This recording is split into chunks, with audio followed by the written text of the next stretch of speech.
Have you ever wondered why you pay tax on your second flat even when it is empty, but builders who hold hundreds of flats worth crores don't even pay a single rupee in property tax?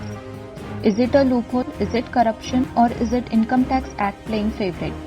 Today we will break down the secret tax advantage builders enjoy and why the law allows it. Basics of house property tax. First, let us understand the rules for common people like you and me.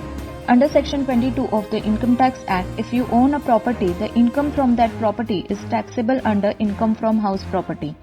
Even if the property is vacant, the law assumes you are earning a deemed rent, basically a notional income based on property's market value. So if you own a second home, you pay tax on its expected rental value even if no one is living there. For self-occupied house, nil tax. For second house, tax on deemed rent. Example, you own 2 flats in Mumbai, one you live in is empty. The empty one will be taxed as if it is rented at Rs 30,000 per month even if it is law. Why builders pay zero under house property? Now the big question, why does not the same rule apply to builders who own hundreds of flats? Here is the catch. The law says if your whole property has stock in trade, it is not treated as a taxable property under the head house property. For a builder, flats are not investment, they are inventory for sale, just like a shopkeeper's good. That means no tax under Section 22, no deemed rent for 2 years after completion. Instead, these properties are taxed under business income when they are sold. So until a sale happens, the builder pays zero tax on those flats.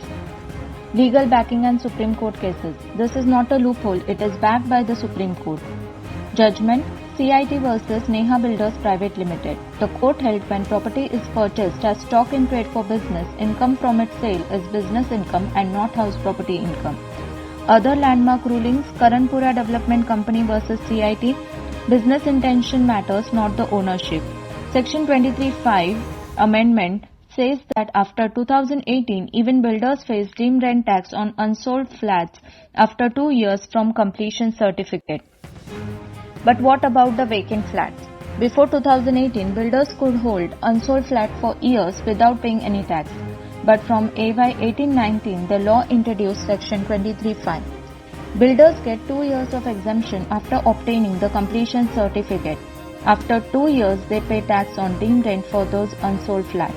Example, a builder has 100 unsold flats after completion in 2020. No tax for year 20 and 21. From 2022, he pays deemed rent tax but only on those 100 flats and with multiple deduction. Extra advantage for builders? Not just that, builders enjoy more benefits. They can deduct all business expenses like construction cost, marketing, interest on loan. They get GST input credit on material. They pay tax only when flats are sold under profit and gains of business after adjusting all costs. For individuals, no such benefit. You can claim a 30% standard deduction or rental income. Is it fair? You decide. So next time you wonder why real estate developers can hold Rs 500 crore worth of inventory without paying tax, remember it is the law. For you, house is an asset and it is taxable. For builder, house is a stock and no tax under house property. Is this fair or should the law change? Comment below with your thoughts, and if you want more hidden tax secret like this, subscribe to Pocket Tax Lawyer right now.